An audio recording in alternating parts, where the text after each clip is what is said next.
እንደምን አደራችሁ በጌታ በኢየሱስ ክርስቶስ ስም ሰላም ላችኋለሁ። ክብር ሁሉ ለእግዚአብሔር ይሁን። እግዚአብሔር ከፍ ከፍ ይበል። ስለሰጠን ጊዜ ሁሉ እግዚአብሔርን እናመሰግናለን። እንደገና በታማኝነት ዛሬን ጨምሮልናል። በእርሱ የረዘመ ጊዜ ስለሆነ ያለን ስለረዘመው ስለተጨመረ እግዚአብሔር በዓላማ በእጃችን ስላስገባው ጊዜ እግዚአብሔርን እናመሰግናለን። ያንዳንዱ ቀን እንደገባኝ በእኔ ህይወት ውስጥ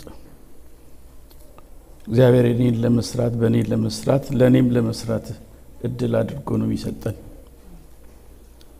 ደግሞ ሁሉ ያንዳንዷን ቀን እግዚአብሔር እኛን ለመስራት በእኛ ለመስራት ለእኛም ለመስራት የሚጠቀምበት አጋጣሚ ነው።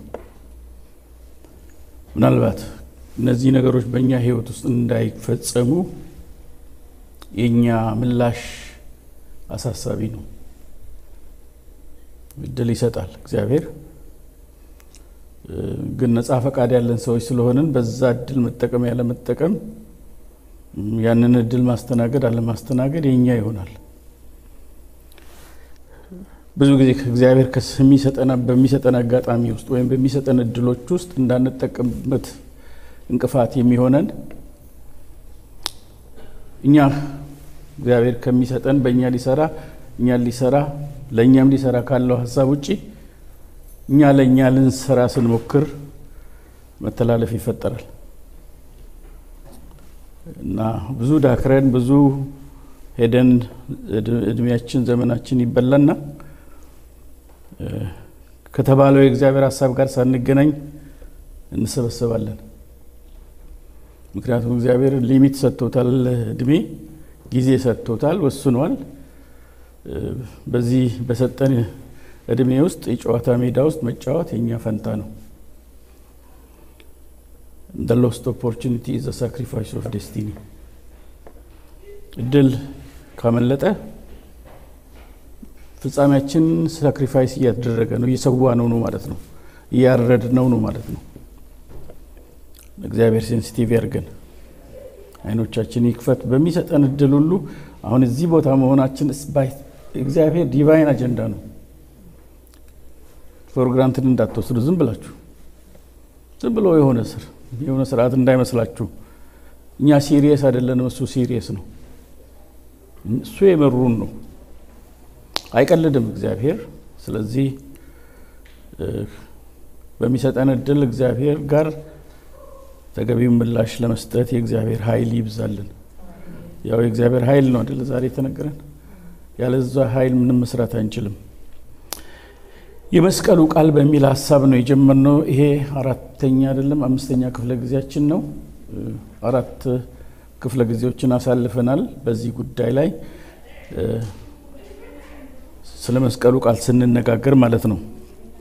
እና ባለፈው የመስቀሉ ቃል በሚል ሐሳብ ስንነጋገር ሐዋርያው ጳውሎስ ወደ እናንተ በመጣው ጊዜ በጥበብ ብልጫ አልመጣውም፣ በእውቀት ብልጫ አልመጣውም፣ ቃሌም ስብከቴም መንፈስንና ኃይልን በመግለጥ ነበር እንጂ ይላል። ለምንድን ነው ይሄን ያደረኩት አለ? እምነታችሁ በሰው ጥበብ ላይ ሳይሆን በእግዚአብሔር ጥበብ ላይ በእግዚአብሔር ኃይል ላይ እንዲሆን ፈልጌ ነው የሚል ሐሳብ ነው ያለው። የመስቀሉን ቃል ብቻ ለመስበክ ቆርጬ ነው የመጣሁት። ከኢየሱስ ክርስቶስ በቀር እርሱም እንደተሰቀለ ሌላ እንዳላውቅ ሌላ አላቅም አላለም። ሌላ እንዳላቅ ራሴን አደድቤ ራሴን አደንቁሬ ሆን ብዬ ሌላ ለማወቅ ወስኜ ነው የመጣሁት። ሌላ እውቀት ላይ ስተናገድ ባንደበቴ ሌላ ሐሳብ በእኔ አንደበት ላይ ተላለፍ ከመስቀሉ በቀር እርሱም እንደተሰቀለ ከመናገር በስተቀር ስለተሰቀለው ኢየሱስ ብቻ በመናገር ላይ ፎከስ አድርጌ ነው የመጣሁት። ሌላ ተጨማሪ እውቀት ጠፍቶኝ አይደለም፣ ግን ከዚህኛው ጋር ሚዛን አይደፉም፣ የትም አያደርሱም፣ ወንዝ አያሻግሩም።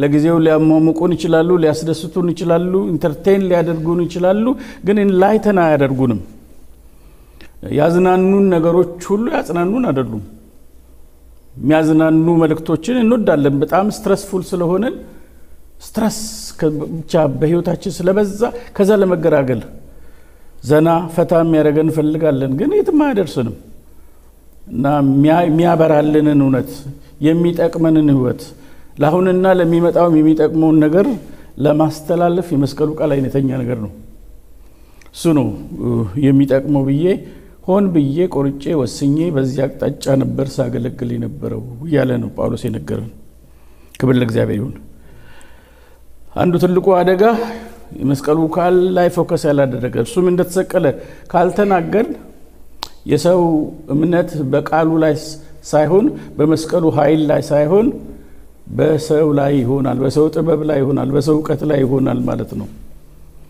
አቴንሽን ከመስቀሉ በክርስቶስ ኢየሱስ ከተሰራው ከዛ finished works of Christ Jesus ወደ ሌላ ዳይቨርት የሚያደርግ ነገር በሙሉ የመስቀሉን ስራ ከንቱ ስለሚያደርግ ፎከስ ሁሉ ጊዜ ክራይስት ላይ እንዲሆን በክርስቶስ በተሰራልን ነገር ላይ ብቻ እንዲሆን ሆን ብዬ ያደረኩት ነው ብሎ ይናገራል ሐዋርያ ጳውሎስ ክብር ለእግዚአብሔር ይሁን ስለዚህ ዛሬ የመስቀሉ ቃል ሁለት ገጽታዎች እንዳሉት እናያለን ባለፈው ስንናገር የመስቀሉን ቃል ሙሉ ምክር ካላገኘን የእግዚአብሔርን ሐሳብ ሙሉ ምክር ካላገኘን በተሸራረፈ መረዳት በተሸራረፈ ባልተሟላ ዕውቀት በህይወታችን ላይ የሚመጣ የእግዚአብሔር ሐሳብ አይኖርም የሆነ ነገር ብናጎል የሚጎለን ነገር አለ ብዬ ተናግሬያለሁ ካስታውሳችሁት ከዚህ የህይወት ቃል የሆነ ነገር ሲጎል የሚጎል ህይወት አለ ምክንያቱም እግዚአብሔር ይሄን ህይወት የሚሰራው በቃሉ ስለሆነ ደግሞአሉ ይሄን ህይወት የሚሰራው እግዚአብሔር በቃሉ ብቻ ነው ቃል ከጎደለ ማለት ህይወት ጎደለ ማለት ነው በእግዚአብሔር ዘንድ እንደዛ ነው የሚታወቀው ቃል በጎደለ ቁጥር ቃሉ ሊያስከትል የሚችለው ነገር ከህይወታችን ይጎላል ማለት ነው ከህይወታችን የሚጎል በረከት አለ ማለት ነው ከህይወታችን የሚጎል ጥቅም አለ ማለት ነው የእግዚአብሔር ቃል ጎደለ ማለት ተንሻፈፈ ማለት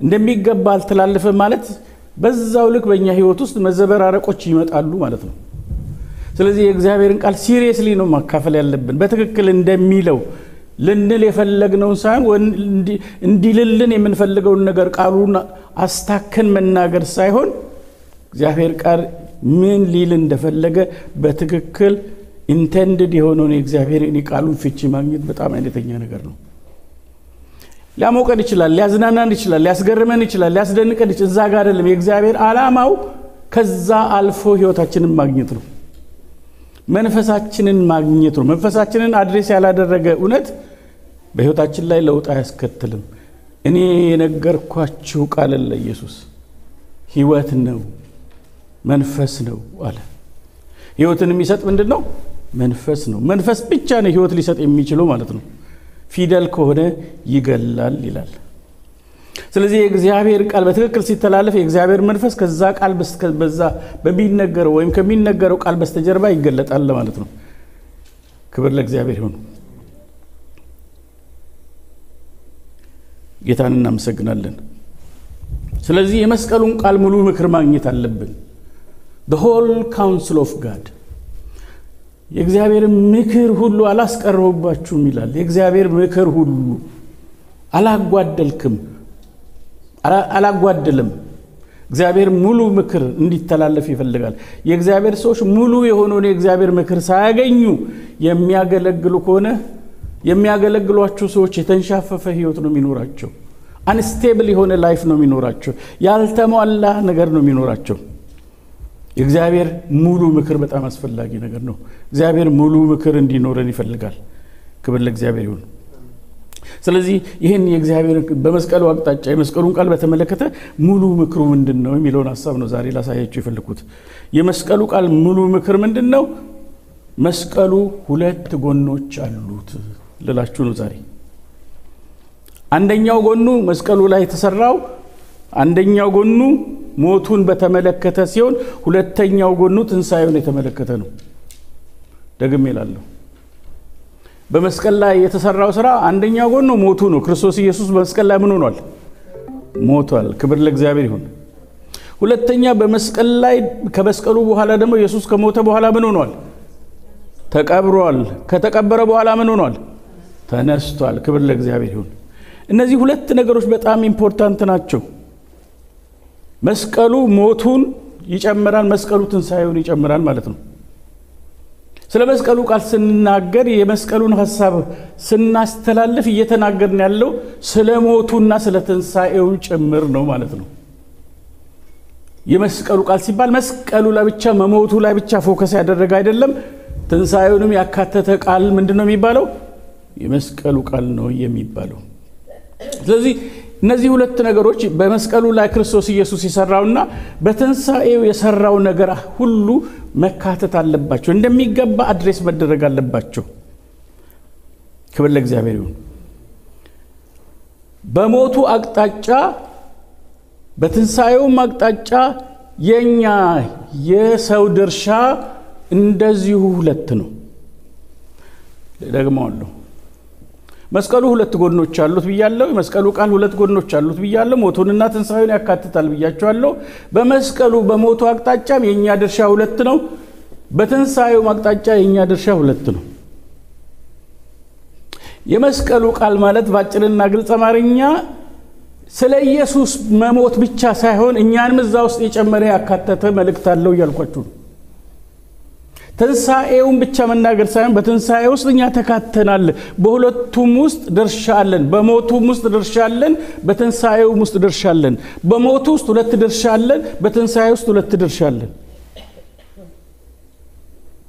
ክብር ለእግዚአብሔር ይሁን። ከክርስቶስ መነሳት ጋር የተያያዘ ነገር አለን። ከክርስቶስ መሞት ጋር በመስቀል ላይ የተያያዘ ነገር አለን። ይሄ ሁሉ ጊዜ ካልገባን አደገኛ ነው። ሞቱ የሚያያዘው ከኃጢአት ጋር ነው። ትንሣኤው የሚያያዘው ከሕይወት ጋር ነው ወይም ከጽድቅ ጋር ነው። ደግሞአለሁ። ሞቱ የሚያያዘው ከኃጢአት ጋር ነው። ትንሣኤው የሚያያዘው ከጽድቅ ጋር ወይም ከሕይወት ጋር ነው። ሮሜ ምዕራፍ 4 ቁጥር 24 ላይ እኛን ስለማጽደቅ የተነሳውን ይላል። ክርስቶስ ኢየሱስ ሲነሳ ምንድነው ያደረገው ማለት ነው? እኛን ለማጽደቅ ነው የተነሳው ማለት ነው። ስለዚህ ሞቱ ትንሣኤው ከምን ጋር ይያያዛል ማለት ነው? ከጽድቅ ጋር የተያያዘ ነው ማለት ነው። የጽድቅ ጉዳይ ነው።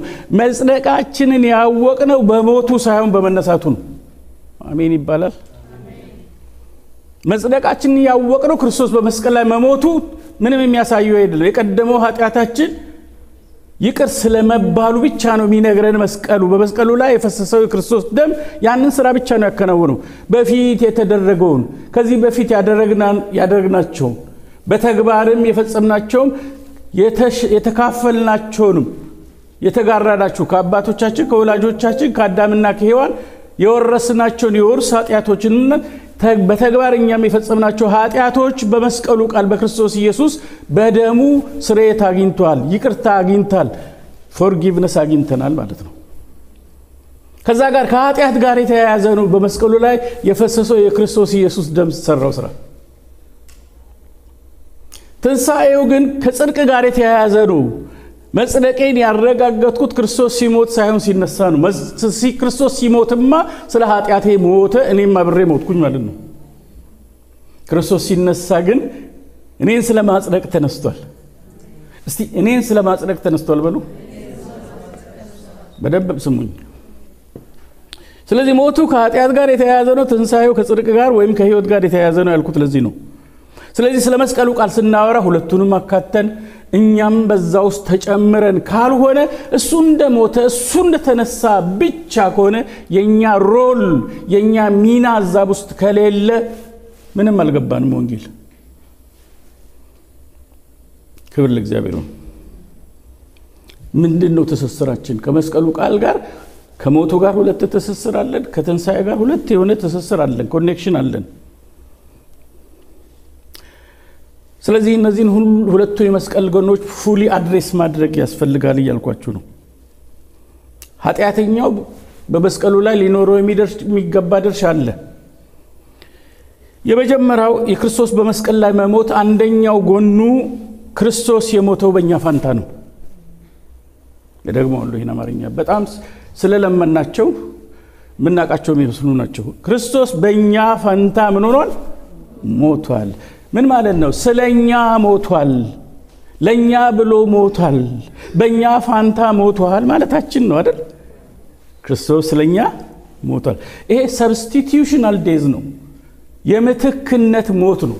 በመስቀል ላይ ክርስቶስ ሲወጣ እኛን ወክሎ ነው የሞተው፣ በእኛ ፈንታ ነው የሞተው።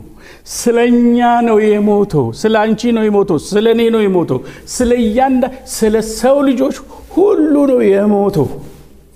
በዚህ ውስጥ ያልተጨመረ ሰው የለም።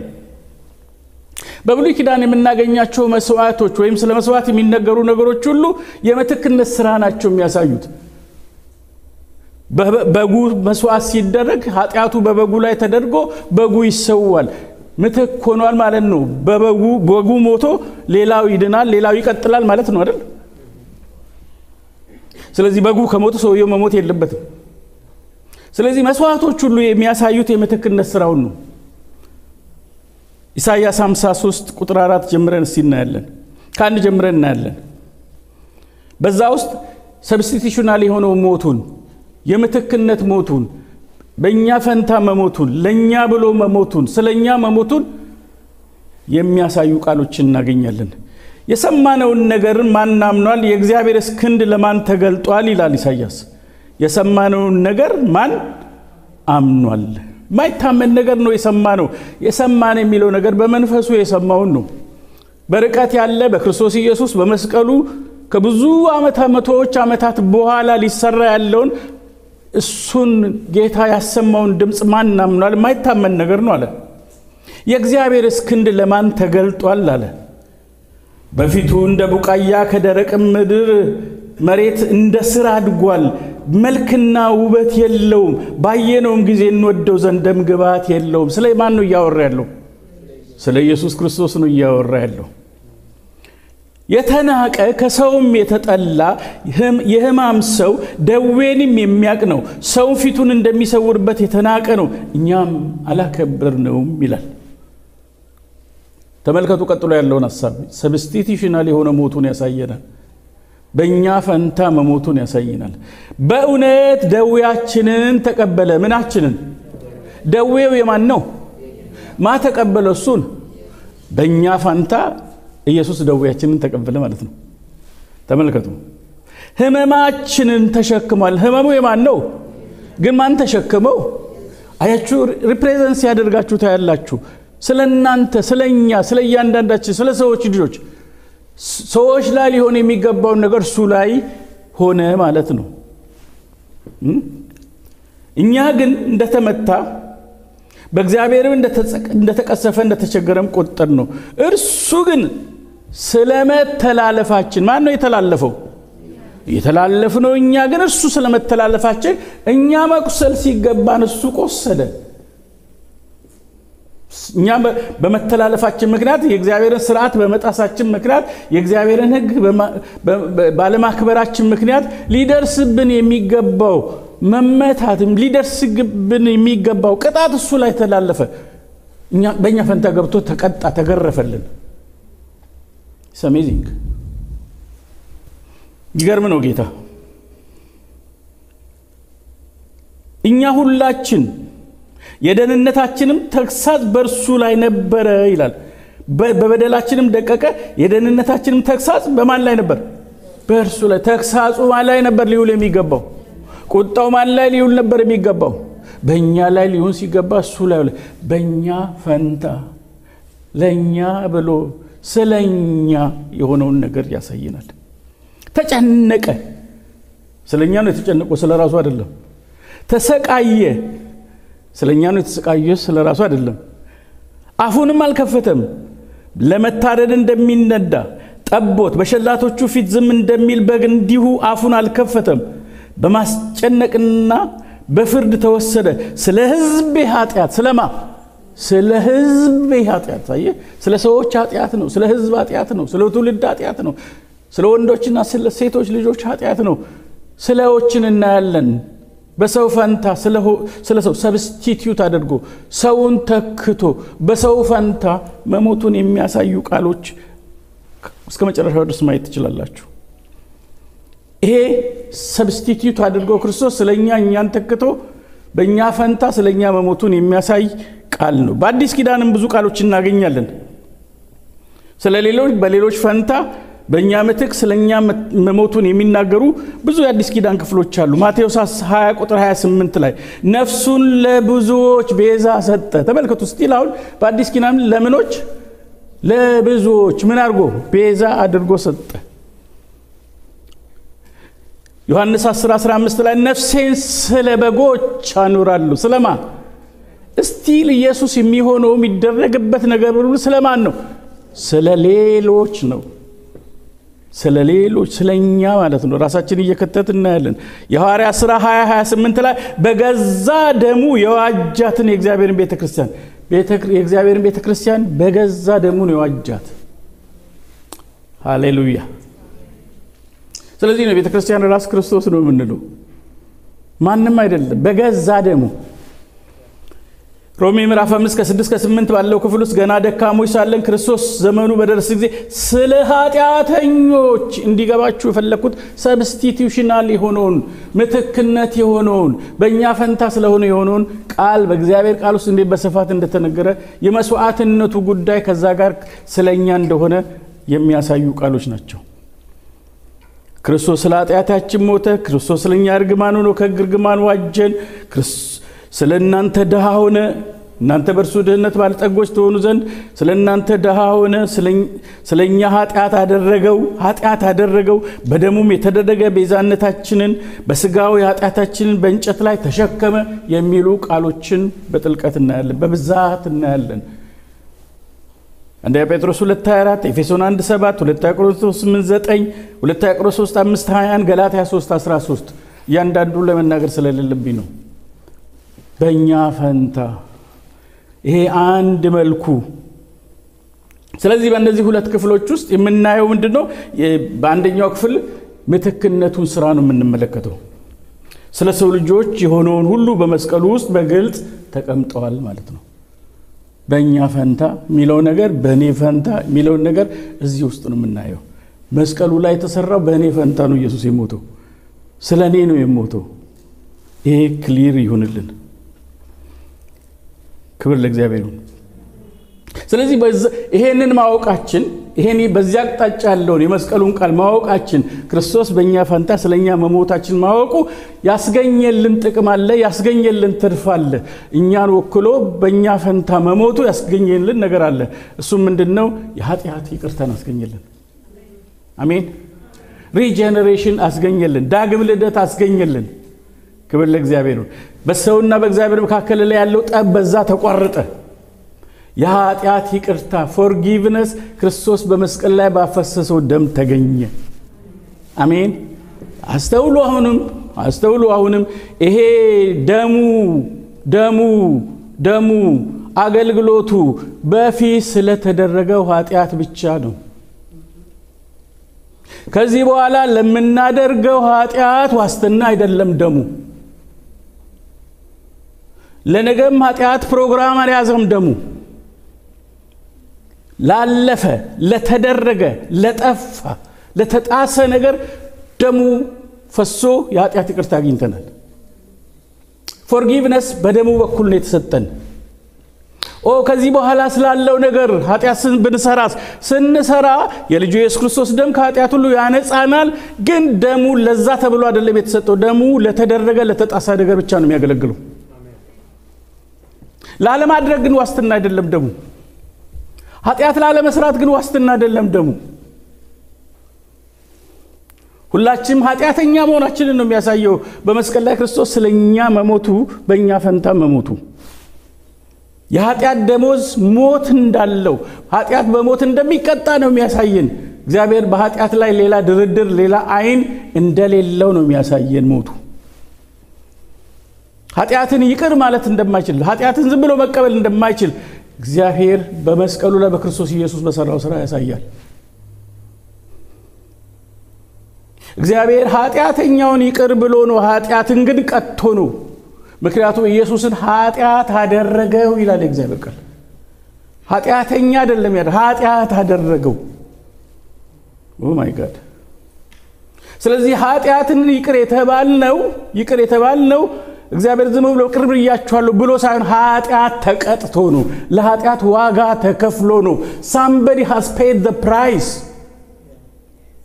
ዝም ብሎ ይቅር በሰማይ ላይ መጥቶ ይቅር ይያቻሉ ሁለተኛ እንዳይለምዳችሁ ሊለን ይችል ነበር አላደረገውም ያን ሁሉ መንገድ የተጓዘው መለኮት ሰው መሆን ያስፈልገው እግዚአብሔር በኃጢአት ላይ ያለውን አቅም ነው የሚያሳየን ያለውን ጥላቻ ነው የሚያሳየን ድርድር የለውም እግዚአብሔር በኃጢአት ኮምፕሮማይዝ አያደርግም ኃጢአት ላይ ወንድሞችና እህቶች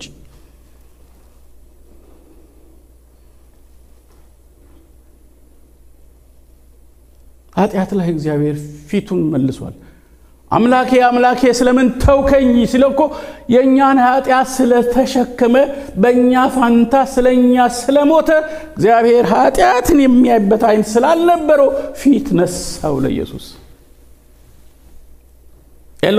ኤሎሄ ላማ ሰበክታኒ ያለ በዕብራይስጥ አምላኬ ስለምን ተውከኝ ያለው ለምንድን ነው እግዚአብሔር ኃጢአትን መመልከት ስለማይችል ዛሬ ማሳቡ አልተለወጠም በኃጢአት ላይ እግዚአብሔር አሁንም ጽኑ ጥላቻ ነው ያለው ኃጢአት ላይ እግዚአብሔር ምንም ሩም የለውም ወንድሞችና እህቶች ኃጢአት ላይ እግዚአብሔር ምንም የለውም ስለዚህ ያ በመስቀል ላይ መሞት ስለኛ መሞቱ በእኛ ፈንታ መሞቱ በኃጢአት ላይ ያለውን የእግዚአብሔርን ማይንድ ሴት የእግዚአብሔርን ቲንኪንግ ያሳያል እግዚአብሔር በገዛ ልጁ ላይ ሁሉ ጨክኗል በኃጢአት ላይ ከዚህ የምትክድነት ስራው የተነሳ በእኛ ፈንታ ስለኛ መሞቱ ይህንን አምነን ይሄ በርቶልን የተገልጦልን በወንጌል በሆነ መላ በሆነ የምስራች በትራክቲው በምን በሆነ መንገድ የሶም ህይወት አይተን ይሄ ተሰብኮን ወደ ጌታ ስንመጣ የዘላለም ህይወት አገኘን ክርስቶስ ኢየሱስን የግል አዳኛችን አድርገን ስንቀበል በእኔ ፈንታ ሞቷል ስለኔ ሞቷል ብለን ስንቀበል የዘላለም ህይወት ያኔ ይገኛል ሪጀነሬሽን ማለት እሱ ነው ዳግመኛ ልደት ማለት እሱ ነው እንደገና ተወለድ ክብር ለእግዚአብሔር ይሁን ስለዚህ የመስቀሉ ቃል በዚህ አቅጣጫ በመተክልነቱ አቅጣጫ ስለኛ በመሞቱ አቅጣጫ ወደኛ ሲመጣ በህይወታችን ያስከተለው ለዛ እንደዛ ተገቢ ምላሽ ስንሰጥ መዳን ሆነልን በትክክል ይሄ ሐሳብ ሳይገባን ግን መዳን የሚባል ነገር የለም ማለት ነው አንዳንድ ሰዎች ይሄ የመስቀሉ ቃል በትክክል አድሬስ ተደርጎ ለዚህ በመተካቸው ክርስቶስ ስለነሱ በእነሱ ፈንታ መሞቱ ሳይገለጥላቸው ሳይበራላቸው ሳይቀበሉት የተቀላቀሉ ሰዎች አሉ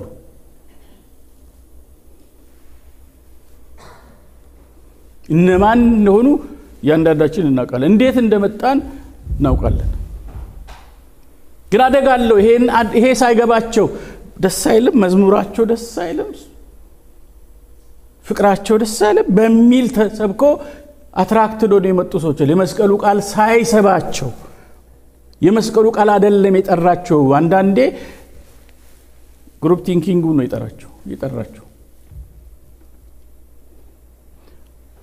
እግዚአብሔር ያንዳንዱ ሰው በዚህ ብርሃን ካላገኘው በትክክል ይሄ ካልተሰበከ ኃጢአተኛ ለምንድን ነው የተሰቀለው ክርስቶስ በመስቀል ላይ ክርስቶስ በመስቀል ላይ የተሰቃየው ስቃይ አሳዝኖኝ አይደለም የምቀበለው ክርስቶስ በመስቀል ላይ የተሰቀለው ስቃይ ለኔ መሆኑ ሲገባኝ ነው የምቀበለው እንጂ አሳዝኖኝ አልቀበልም እንዳትሳሳቱ ወይስ ያሳዝን በቃ ልቀበሉ ብለን አይደለም እንቀበለው እኔ ነበርኩ በዛ ቦታ ላይ መሞቴ ነበርብኝ ይሄ ሞት የኔ ሞት ነው ብሎ ተቀብሎ ሰው በዛ ይሄ እግዚአብሔር በኃጢአት ላይ ያለውን አመለካከቱ በዚህ በመስቀሉ ቃል ሲበራለት ኃጢአተኛ መሆኑን ሲያውቅ ይሄን የተሰቃየው ስለኔ ነው በኔ ፈንታ ነው የተሰቃየው የሚለው ብርሃን ሲገባው ይኮነናል በደለኛነቱ ይታወቃል ሪፔንት ያደርጋል ንስሐ ይገባል ያንን ሞት ሲቀበል በሱ ፈንታ እርሱ እንደሞተለት ሲገባው ድነት የሚባለው ያኔ ነው የሚጀምረው ያለበለዛ ዝም ብሎ የተቀላቀለ ሰው ገብቶት አይደለም መዝሙራቸው ደስ ይላል ተብሎ የተቀላቀለ ሰው የትም አይደርስም ሱነር ኦር ሌተር ችግር ይፈጥራል ሰውየው ገብቶናል ወይ ለምን ሞተ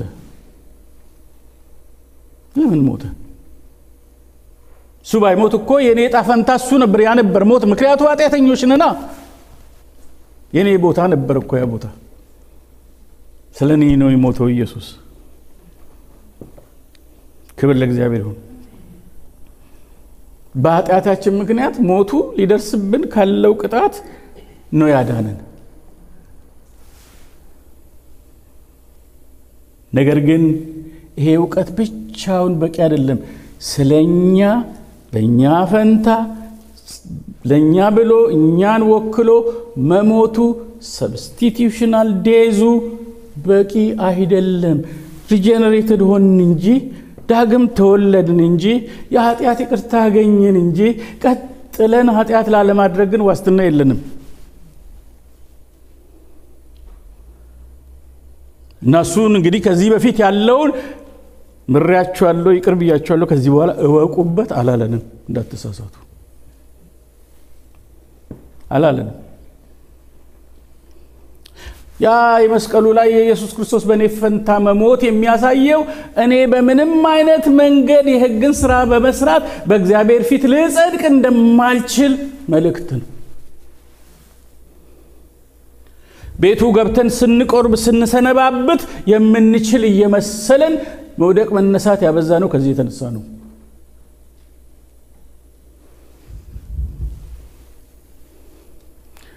ክርስቶስ ኢየሱስ በመስቀል ላይ ስለ ኃጢአታችን ለኛ በእኛ ፈንታ ብቻ አልሞተም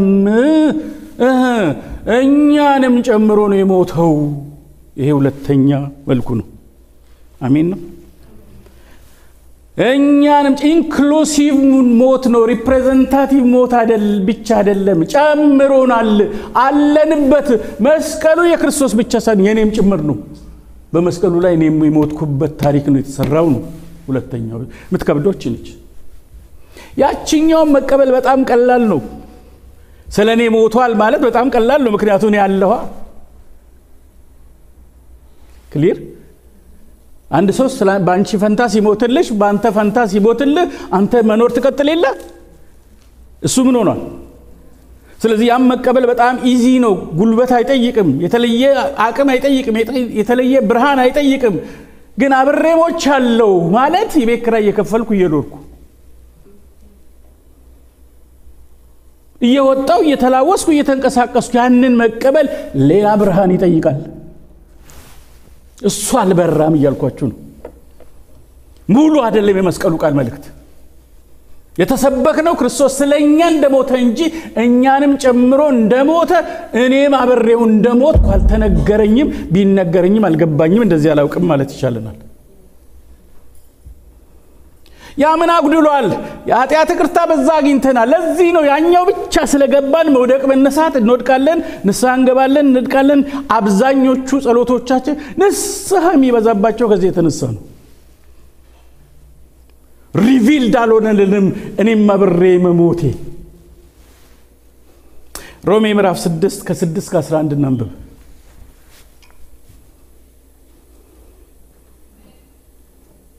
ከእንግዲህ ወዲያ ለኃጢአት እንዳንገዛ ከመቼ ወዲያ ከእንግዲህ ማለት ምን ማለት ነው ኢየሱስ ክርስቶስ በመስቀል ላይ ከሞተ በኋላ ማለት ነው ሞቱ ምን አደረገ ኃጢአት ይቅርታ አስገኘልን ኦኬ ኃጢአት ይቅርታ አስገኘልን ከእንግዲህ ወዲያ እሺ ለኃጢአት እንዳንገዛ ምን እንዳንሆን እንዳንገዛ ማለት ኮንቲኒዩዋሊ ሆነ ሲንፉል ላይፍ እንዳንኖር ማለት ነው ኃጢአት ቋሚ መተዳደሪያችን እንዳይሆን ማለት ነው ቋሚ ምልልሳችን እንዳይሆን ኃጢአት የሚገዛው ህይወት ሁሌ ኃጢአተኛ ሆኖ የሚኖር ህይወት የስበት ህግ always function ያደርጋል አይደለ? ህግ ነው የኃጢአት ህግ ነው። የስበት ህግ እንዳለ ሁሉ የኃጢአት ህግ አለ። ህግ ማለት ልትቀይረው ልትለውጠው የማይቻል ሁሉን የሚገዛ በሁሉም ላይ regardless of your age gender ያለ ጾታችሁ በማንም ላይ የሚሰለጥን ማለት ነው ህግ። የኃጢአት ህግ አለ። ሁሉም እንዲሸነፍ ሁሉም የሚሸነፍበት ሁሉም የሚወርቅበት ሁሉም ከኃጢአት በታች የሚሆንበት ህግ አለ። ሎኖ ፓወር አለው ኃጢአት፣ ኃይል አለው ኃጢአት፣ ጉልበት አለው ኃጢአት። ወንድሞችና እህቶች የኃጢአት ኃይል አለ። that's why sin ደጋግሞ ሰው የሚወድቀው ኃይል ስላለው ነው፣ ጉልበት ስላለው ነው። የኃጢአት ኃይል ኖሮት ኃጢአት ካሰራም በኋላ በክርስቶስ ኢየሱስ በመስቀል ስለኛ በመሞቱ ምክንያት የኃጢአት ይቅርታን አገኘን። ግን ከኃጢአት ኃይል ዋስትናችን ግን እርሱ ስለኛ መሞቱ ሳይሆን እኛ ተጨመረን መሞታችን ነው። ደግሞ ነው ከእንግዲህ ወደ ሌላ ኃጢአት እንዳንገዛ በቀጣዩ ህይወታችን በምልልሳችን ማለት ነው የኃጢአት ሥጋ ይሻር ዘንድ። ማን ይሻር ዘንድ? የኃጢአት ሥጋም ምን ይሆን ዘንድ? ይሻር ዘንድ። ምን ሆነ? አሮጌው ሰዋችን ከእርሱ ጋር እንደተሰቀለ እናውቃለን። እዚህ ጋር ነው ችግሩ ጎበዝ። አሮጌው ሰዋችን ምን ሆኗል? ከእርሱ ጋር ምን ሆኗል? ተሰቅሏል ይለናል። ግን ቆመን እየሄድን ነው። ከባዷችን ነች። ለክርስትና በጣም ከባዷ ብርሃን የሚጠይቀው ለዚህ ነው። በሪዝኒንግ ላይ የማይመሰረቱ በሬቨሌሽን ላይ ነው ክርስትና የሚመሰረቱ። ሲበራላችሁ ስትሞቱ አይደለም መሞታችሁን ስታውቁ ትሞታላችሁ። ልድገመው። ለመሞት በመታደርጉት ጥረት አትሞቱአትም። እንዳውም በጣራችሁ ቁጥር አለመሞታችሁን እያረጋገጣችሁ ትሄዳላችሁ። ልድገመው። በቃ ሞች አሉ ብላችሁ በፎከራችሁበት ሰዓት እንዳውም አለመሞታችሁ በጣም እየተገለጠ ይመጣል። ዋስትናው ለመሞት በመናደርገው ጥረት ሳይሆን እንደ ሞትን ስናውቅ ስናምን እንድናለን። አሜን አሜን። እግዚአብሔር ይክፈት አይኖቻችን።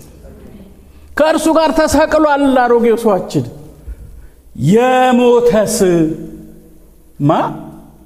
የሞተስ ከኃጢአቱ ምን ሆኗል? ጸድቋል። የሞተው የቱ? መቃብር ያለው በህይወት ያለ ሰው ነው የሞተ የሚለው። የት ሞተ? ሰውየው ያለ እንዴት ሞተ ይባላል? በክርስቶስ ውስጥ ሞቷል። በክርስቶስ ኢየሱስ የሞተ ሰው፣ ይሄ ሞቱ የበራለት ሰው ስለሱ መሞቱ ብቻ ሳይሆን እርሱም አብሮ ተጨምሮ ከእርሱ ጋር መሞቱ የተገለጠለት ሰው ከኃጢአት ጸድቋል። የኃጢአት ኃይል በዚህ ሰው ላይ አይሰራም ማለት ነው። ይሄ ቸርች ፕሮብሌም ይሄ ነው። የቤተ ክርስቲያን ውስጥ ትልቁ ችግር የመስቀሉ ቃል አድሬስ አልተደረገም በዚህ አቅጣጫ። ነገር ግን ከክርስቶስ ጋር ከሞትን እንደ ከክርስቶስ ጋር ምን ከሆነን ወደፊት አይደለም ምን ሞቶ ከሞትን ነው እኮ የሚለው። ሞተናል እያለን ነው ያለው። ከክርስቶስ ጋር ከሞትን ከእርሱ ጋር ደግሞ በህይወት እንድንኖር እናምናለን። አያችሁ ሞቱን ብቻ አይደለም ያካተተን ትንሣኤውንም ጭምር አካቶናል።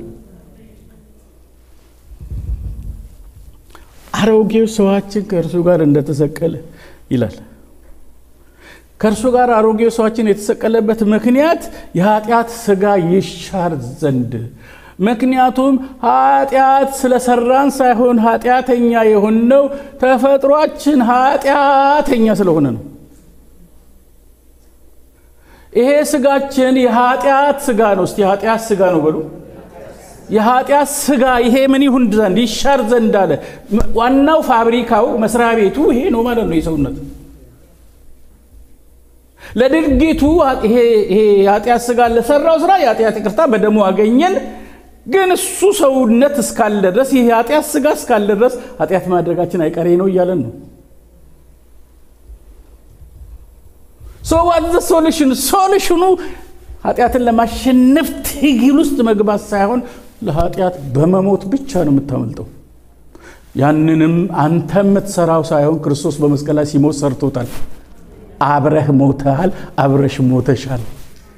አቦ እግዚአብሔር አይናችንን ይክፈተው። አብረን ሞተናል።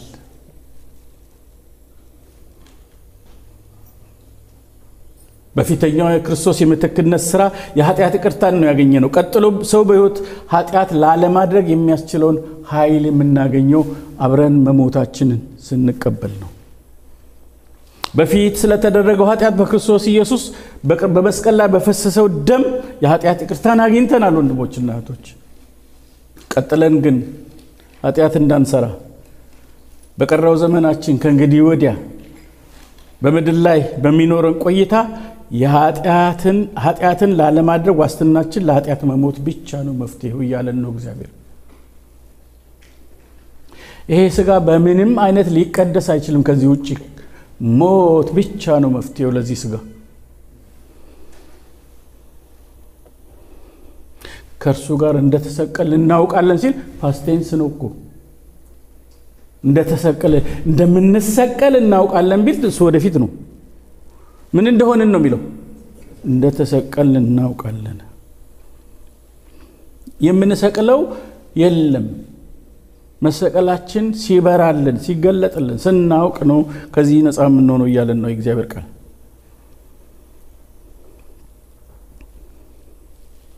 ስለዚህ ወንድሞችና እህቶች የመስቀሉ ቃል ስንል የምትክነት ሞት ብቻ ሳይሆን የኢንክሉሲቭም የሆነ ኮዴዝ አብሮ መሞትን ጭምር እንደሆነ ማወቅ አለብን። ይሄ ፉሊ የበራለት ሰው ይሄን በእውነት እግዚአብሔር አይኑን ከፍቶ የተቀበለ ሰው ያኛውን ለመቀበል በጣም ቀላል ነው። ያኛውን ለመቀበል ስለኛ በእኛ ፈንታ ለኛ ብሎ መሞቱ መቀበል ይቀላል። ግን አብሬ መሞቴን መቀበል ሌላ ብርሃን ይጠይቃል። ሌላ ብርሃን ይጠይቃል። የኔ አብሬ ነው የሞትኩት። ስለዚህ የመስቀሉ ቃል ኢየሱስ በኔ ፋንታ ብቻ መሞቱን የሚናገር ሳይሆን እኔም አብሬ መሞቴን የሚናገር ቃል ነው። ግን እኔ አልገባኝም ያለው መስሎኝ ነው እንጂ ችግር ውስጥ ያለሁት። በሞት ኖሮ ያልቅ ነበር፣ ይሄ ሁሉ ፈተና አይመጣም ነበር። የሞተስ ከኃጢአቱ ጸድቋል። አሜን። እስቲ የሞተስ በሉ ከኃጢአቱ ጸድቋል። እኔን ወክሎ ብቻ አልሞተም፣ እኔን ጨምሮ ሞቷል። በእኔ ፈንታ ብቻ አልሞተም፣ እኔም ሞቻለሁ። እሱ ነው የመስቀሉ ቃል። ዛሬ የምንሰማው ወንጌል ቀደም ሲልም የሰማነው ወንጌል ስለኛ በእኛ ፈንታ መሞቱን ብቻ ስለሰማን አዎ በዛ አቅጣጫ ድነናል። እግዚአብሔር ስሙ የተባረከ ይሁን። ግን ቋሚ ኃጢአት ህይወት እንኖራለን። ኃጢአተኝነት አልተቋረጠም። ሌላ ኢፈርት የሚጠይቀን ይመስለናል ኃጢአት ላለመስራት አይመስልም? እንለዋለን፣ እንዳክራለን፣ እንሞክራለን። በሮሜ 7 ላይ የምናገኘው ሚስጥር እሱ ነው። በውስጡ ሰውነቱ በእግዚአብሔር ሕግ ደስ ይለዋል። በብልቶቹ ባለ በኃጢአት ሕግ የሚማርከው ሌላ ሕግ ያህል በዚህ ፍትጊያ ውስጥ አንዴ ሲወድቅ አንዴ ሲነሳ እንደገና ትንፋሽ ወስዶ እንደገና በቃ እስቲ አሁን ደግሞ ልቀደስ፣ አሁን ደግሞ ለእግዚአብሔር ልኑርለት፣ በትክክል ልመላለስ ብሎ ጥረት ያደርጋል። የሆነ ምዕራፍ ይሄድና የሆነ ቀን ይሄድና ፌል ያደርጋል። አቦ መጨረሻ ላይ እንደዚህ ያለ ለዚህ ሞት ከተሰጠ ሰውነት ማን ያድነኛል? this is the revelation። ለብርሃን የሚያጋልጥህ ያኔ ነው። ለዚህኛው አብረ ለመሞት ማስረጃ የምታገኘው የሚበራልህ ምን ላርግ ለሚለው መልስ የሚሰጥ እሱ ብቻ ነው። ለዚህ ሞት ከተሰጠ ሰውነት ማን ያድነኛል? እኔ አልቻልኩም። there should be somebody የሚያድነኝ ሌላ ነገር ያስፈልጋል። የሚያድነው ሌላ ኃይል ተገለጠ ለክርስቶስ ለከበመስቀል ላይ በሱ ፈንታ ብቻ ሳይሆን እሱን ጨምሮ ሞቷል። ለዚህ ነው እንደዚህ ጻፈልን ጳውሎስ። ቴዎሪቲካል አይደለም ፕራክቲካል ሞት እንደሞት። ለዚህ ነው እኮ እብድ ነው ያሉት እኮ ጳውሎስ። ለዚህ ነው እብድ ነው ሰውዬ ያየነው እኛ ቤት ጎረቤታችን ተከራይቶ የቀበሌ መታወቂያ ይዞ ሞቻለሁ እኔም አሁን ያወኘ አልኖርም ይላል እናንተ እንደውም ይሄ እብድ ብለው የተረጎሙት ቃል እንግሊዝኛ beside himself ነው የሚል beside ourselves ብሎ ነው ጳውሎስ የሚናገረው beside ourselves ከኛ ከማንነታችን ወተን ማለት ነው የሆነ ማንነት ነበረ ከዛ ማንነት ነቅለህ ማለት ነው ሌላ ማንነት እና ሰውየው ስቷል ነቅሏል የሚሉት ለዚህ ነው ገርድ እያየንና ከሄለንዴ እንዴ ከነዘርን ቆጥርልሃለን እንዴ ምንክ ሞቻለሁ እኔ ያወኘ አልኖርም ይሄ የምታየው ሰውዬ ሌላ ማንነት በሌላ ማንነት ነው የሚኖረው ስለኔ በሞተውና ስለኔ በተነሳው በርሱ ላይ ባለኝ እምነት ነው ምኖረው አለ ጳውሎስ አይገርምም ይሄ ቤተክርስቲያን ቅዱስ ክርስትና ከዚህ ብርሃን ውጪ ሌላ መላ የለውም ተጨረጨራለ ተጥራለ ይሄ እስኪገባህ ድረስ ደጋገመ መውደቅ ይቀጥላል ከኮንቲኒዩዋል ሲኒንግ የሚገላግለን ክርስቶስ ስለኛ መሞቱ ብቻ ሳይሆን እኛም አብረን መሞታችን ሲበራልን ነው የመስቀሉ ቃል ክርስቶስ ስለኔ ብቻ እንደሞተ አይደለም ይነግረኝ እኔም መሞቴን ይነግረኛል ያልኳችሁ ነው በሁለተኛ ቆሮንቶስ ምዕራፍ 5 ቁጥር 14 ላይ እግዚአብሔር ቃል አንዱ ስለ ሁሉ ሞተ እንግዲያስ ሁሉ ሞቱ ብሎ መርዶ ነገረን አንዱ ስለ ሁሉ ሞተ እንግዲያስ ሁሉ ምን ሆኑ ይሄ ነው የመስቀሉ ቃል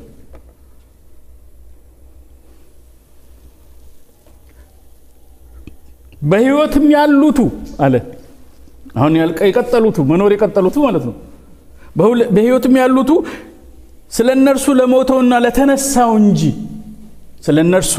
ስለነርሱ ምትለው ቃል ምንድነው ብታሳየው በእነሱ ፈንታ አይደል ስለነርሱ ለሞተው ስለነርሱ ለተነሳው የሞተው ስለኛ ነው የተነሳውስ ስለኛ ነው ለሞተው እንጂ ወደፊት ለራሳቸው እንዳይኖሩ ስለ ሁሉ ሞተ ለካ ክርስቶስ ስለ ሁሉ የሞተው አሁን በህይወት ለምንቀጥል ሰዎች ለኛ ለሞተልልና ለኛ ለተነሳልን ብቻ እንድንኖር ነው ይሄ ህይወት ለርሱ ለመኖር የተሰጠን ህይወት ነው ልክ ይሄ ብርሃን ሲበራ ሰዎች ለራሳቸው መኖር አቁመው ለክርስቶስ መኖር የሚጀምሩት ይሄ ብርሃን ሲያገኛቸው ብቻ ነው እስከዛ ድረስ ለሱም ይጫወታሉ በሁለት ማሊያ ይጫወታሉ ለራሳቸው በኢየሱስ ማሊያ ይጫወታሉ በመስቀሉ ማሊያ ይጫወታሉ በእነሱ በአዳማዊ ማሊያ ይጫወታሉ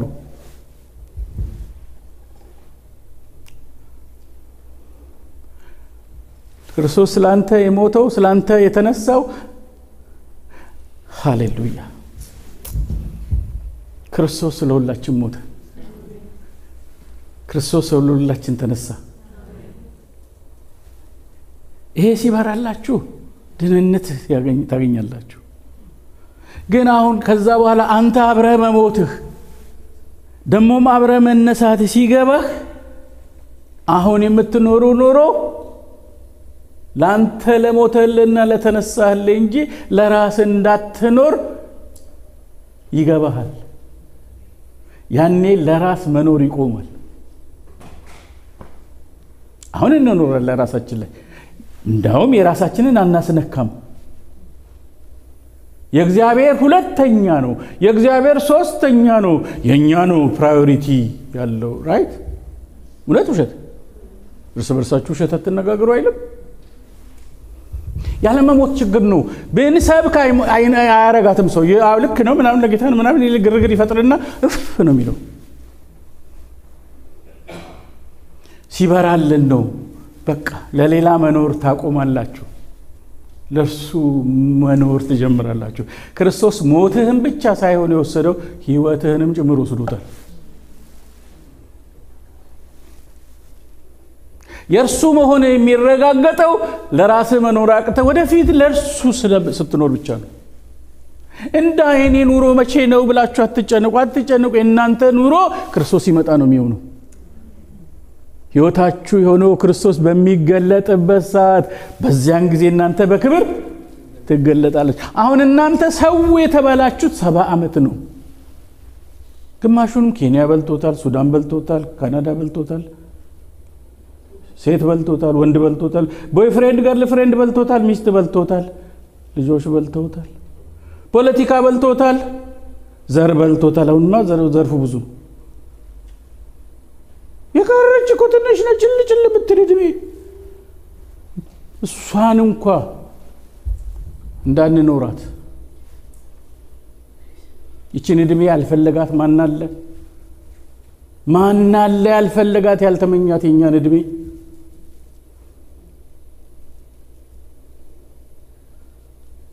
እንኑርባችሁ ሲሉን የኛን እድሜ ሊጠቀሙ የሚፈልጉ ብዙ አይደሉ? እኛን መጠቀም የሚፈልጉ በእኛ መጠቀም የሚፈልጉ ብዙ አይደሉ? ሚስቶችም ባሎችም አቤት ፖለቲከኞችም እኛን ነው የሚገዙት። እሱ ለምን ብቻቸው አይመረጡም? አስቃለሁ አይደለኒ? ለምን ብቻቸው አይወዳደሩም? እኛ ካልተካተትን እኮ ዋጋ የላቸውም። እየሰማችሁ ነው? ስለዚህ እኛን እነሱ ውስጥ እንገባና እንድንኖርላቸው ይፈልጉናል። እኛ ኑሮ የተባልነው ለክርስቶስ ነው። የማንንም ኑሮ አትኑሩ፣ የማንንም ሐሳብ አትግዙ። ስለናንተ ለሞተውና ስለናንተ ለተነሳው ብቻ ከእንግዲህ ወዲህ መኖር የሚሆንላችሁ አብራችሁ መሞታችሁን ስታረጋግጡ፣ አብራችሁ መነሳታችሁን ስታረጋግጡ ብቻ ነው። እስከዛስ ይቀጥላል ፕሮሴሱ። ያቺኑ ነገር እየደጋገምን አስየው ቤሌማ እየደጋገምናት እንኖራታለን። እግዚአብሔር ብርሃን ይምጣ ያገኛችሁ። በቃ ይንቀል ከዛ ህይወት ለሰው ሁሉ መኖሪያ ከመሆን ያውጣን። እግዚአብሔር እኛን መኖሪያ አድርገንንም እሱም የኛ መኖሪያ ይሁን። ይሄ ምርቃት ጥሩ ነው። መኖሪያ ይዘላለም አምላክ ነው። እርሱም እኛን መኖሪያ ያድርገን፣ እኛም የእርሱ መኖሪያችን ይሆንልን። በቃ በሰማይ ያለኝ ምንድነው አለ ዳዊት። በምድርስ ካንተ በቀር ምን እሻለሁ ይላል። አማርኛው በትክክል አይለውም፣ አስተካክዬ ነው ያልኩት። በሰማይ ያለኝ ምንድነው፣ በምድርስ ካንተ በቀር ምን እሻለሁ ነው መባል የነበረበት። በሰማይም አንተን ነው ያለኝ፣ በምድርም ካንተ በቀር የምፈልገው የለኝም ማለት ነው። የተቆራረጠ ከዓለም ጋር እትብቱ የተቆራረጠ ሰው እንደዚህ ነው። ኑሮ እናቋርጣለን አናቋርጥም፣ ግን ተጣብቀን አንቀጥልም። ልድገሙ።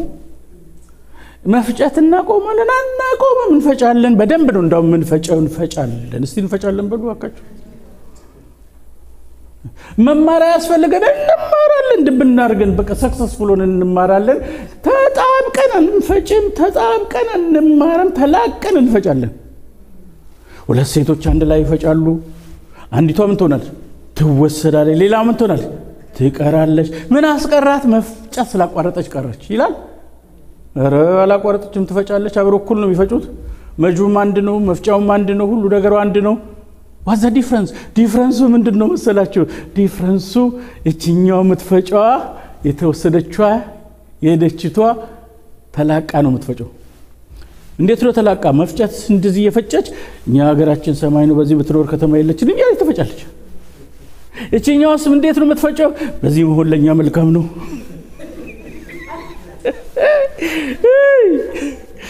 እዚህ ወለኛ መልካለው። ጌታ ባረከን እኮ አስፋፋኝ አሳፋኝ። እቺኛው ግን ህይወቴ በኔ ዘንድ ነፍሴ በኔ ዘንድ እንደማትከብር እንደከንቱ ነገሩ ቆጥራታለሁ። አታቋርጥም እኮ መኖር፣ ግን ተላቃ ዲታች ዶና ትፈጫለች። ዲታች ዶና ከእንግዲህ በወዳ ያገባም ሰው እንዳላገባ ይሁን። ፈቶ ነው አይደለም እዛው ያለ አይጣበቅም። ማስቲሽ ዲሆኑ አሉ፣ በታይገር ግሉ የተጣበቁ ሰዎች አሉ። አንዳንዴ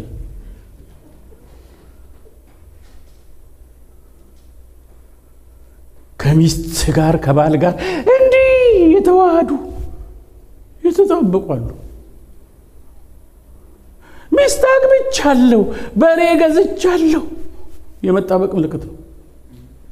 እግዚአብሔር ለከበረ ጥሪ ሲጠራቸው ንጉስ ለግብዣ ሲጠራ ሚስት፣ ልጆች፣ ባል እናንተ ልንገራችሁ ሌዋዊነት ከባድ ነው። መጽሐፍ ቅዱሴን ሳነብ ያለቀስኩበት ታሪክ ልንገራችሁ። የእግዚአብሔር ሰው ያንዳንዷን ነገር እያነሳ ስለ ያንዳንዱ ነገር ይጸልይና ሌዊ ጋር ይደርሳል። ሌዊ ጋር ሲደርስ እንደዚህ አለ፣ ስለ እናትና አባቱ አላየሁም ላለ፣ ስለ ወንድሞቹ ላላስተዋለ፣ ስለ ልጆቹ ላላወቀ ይላል። ስለ ሌዊ ሲናገር ምን ማለት ነው? እናቱን አላየዋትም አለ፣ አባቱን አላየሁም አለ፣ ወንድሞቹን፣ ልጆቹን፣ ሚስቶቹን አላሳበበ ምክንያት አላደረጋቸውም ማለት ነው። ተቷቸው ሄደው አይደለም አብሮ እየኖረ ግን እነሱ እግዚአብሔርን ፈቃድ ላለመፈጸም ምክንያት አላደረጋቸውም። ይሄ ማለት ነው ሌዋዊነት ማለት።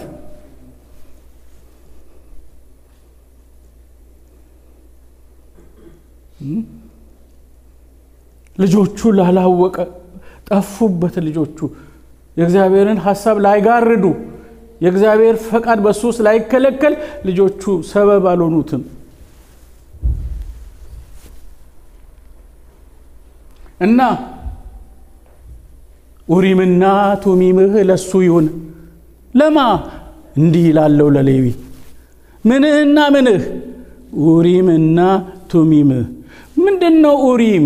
ኡሪምና ቱሚም ማለት ካህናት በደረታቸው ላይ አድርገው ሰዎች የእግዚአብሔርን ፈቃድ ለማወቅ ሲፈልጉ ይመጡና ካህኑን ወደ ሬማት ዘገለአድ ልሂድ አልሂድ፣ ወደዚህ ቦታ ልሂድ አልሂድ፣ እንዲህ ላድርግ አላድርግ ብሎ ሲጠይቋቸው ወይ በኡሪም ይፈርዳሉ ወይ በቱሚም ይፈርዳሉ።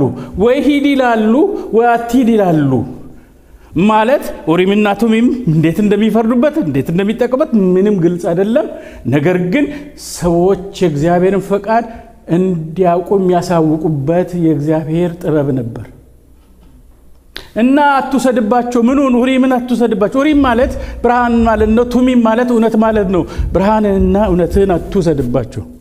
ፈቃድን ለሌሎች የሚገልጡበትን አኖይንቲንግ ቅባት አትውሰድባቸው። ሰዎች ወደ እነሱ ሲመጡ ብርሃን ስጣቸው። ፈቃድን የሚገልጡበትን ሐሳብን የሚገልጡበትን ብርሃንና እውነት ስጣቸው። አትውሰድባቸው። አኖይንቲንጉ ይክረም ይሰንብት ከነዚህ ሰዎች ጋር። ለምን? በመሪባ ፈትነህ አይታችኋል። በማሳ ፈትነህ አይታችኋል። ሕዝብ ሁሉ ውሃ ባጣበት ሰዓት በሪባና ማሳ በሚባሉ ቦታዎች እነሱም እንደሌሎቹ ውሃው እነሱንም ጭምር ነው የሚያጡት። ነገር ግን ሁሉም ባንተ ላይ ሲነሳ በያመጽ ባንተ ላይ ኮምፕሌን ሲያደርግ እነሱ ግን በግንባራቸው ተደፉ። በጎደለው ምክንያት አልከዱህም። ያልተሟላልኝ ብሎ ፊታቸውን ካንተ አላዞሩም። ፈቃድን ለመፈጸም ምክንያት አላደረጉ። ጉለታቸውን በእነሱም ላይ እንኳን ባለው ጉለት ምክንያት ከማጉረረም በፊት ተደፉ። ሜንቴን አድርግላ አኖይንቲንጉ ይቀጥል ከነሱ ጋር። ብዙ ሰዎች የእግዚአብሔር ቅባት ከነርሱ ጋር የማይቀጥለው ለምን እንደሆነ ልንገራችሁ። የሆነች ነገር ስትመጣ ሳክሪፋይስ አድርጉ። እውነተኛ የእግዚአብሔር ቅባት ያለባቸው ሰዎች ላቆምኩ የወርቁ ምስል አንሰግድም። እንዴት? አምላካችን ከሚነደው ከቶኑ ሰዓት ያድነናል። እንደ ባድናችሁስ? ባድነንም ላቆምኩ የወርቁ ምስል አንሰግድም ማለት ለሌላ ሰግደን ከምንኖር አቋማችንን ሳንቀይር ለእግዚአብሔር ኖረን ሞተን ማለፍ ይሻለናል። አቤት አቤት የሰለው ፍርድ ቤት።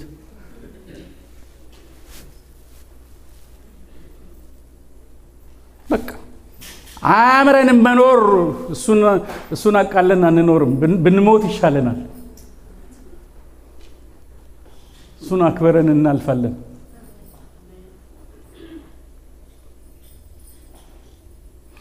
እምቢ አክብሬ ልሞት ይቅር መወደድ ክብር እንጂ ውርደት አይደለም አንተን አክብሮ መሰደድ። እምቢ አሉ። አክብሬ ልሙት፣ መሰደድ ይምጣ፣ ሰዎች ይጥሉኝ፣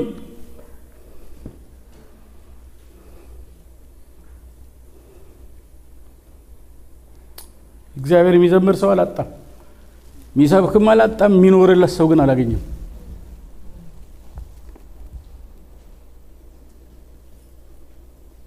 ለምን? የመስቀሉ ቃል አልበራለትም። ሰው የበራላቸው ከፈርዖን ጮማ በግብጽ ካለው ክብርና ምቾት ይልቅ ስለ እግዚአብሔር ሕዝብ መከራን፣ ስለ ክርስቶስ መከራ መቀበልን መረጡ። ሲበራ ነው ጎበዝ። ይሄ መገለጥ ሲመጣ፣ በይሄ ብርሃን ሲመጣ ለራስ መኖር ታቆማለህ።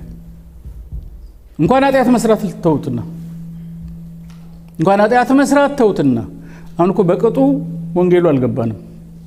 ደግሞ የማይገባን እኮ 20 ዓመት 30 ዓመት ነው እኮ የማይገባን። የሚገርመኝ ሳብጀክት እኮ ነው።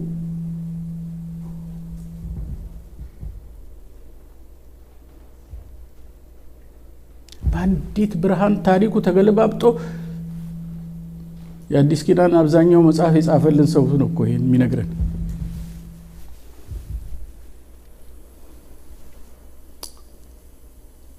ክርስቶስ ስለኛ በመስቀል ላይ መሞቱን ብቻ ማወቃችን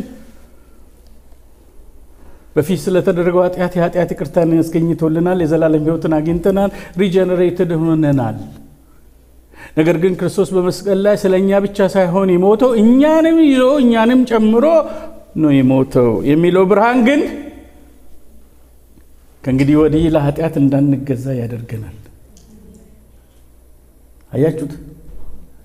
የመስቀሉ ሙሉ ቃል ሙሉ ምክር አሮጌ ሰዋችን ከእርሱ ጋር እንደተሰቀለ እናውቃለን።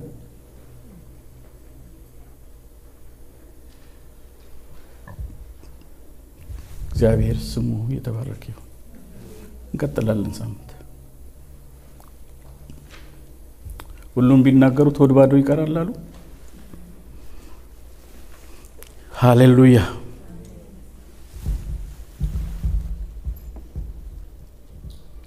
እምቢ አክብሬ ልሙት፣ ይቅር መወደድ ክብር እንጂ ውርደት አይደለም፣ አንተን አክብሮ በሰደድ።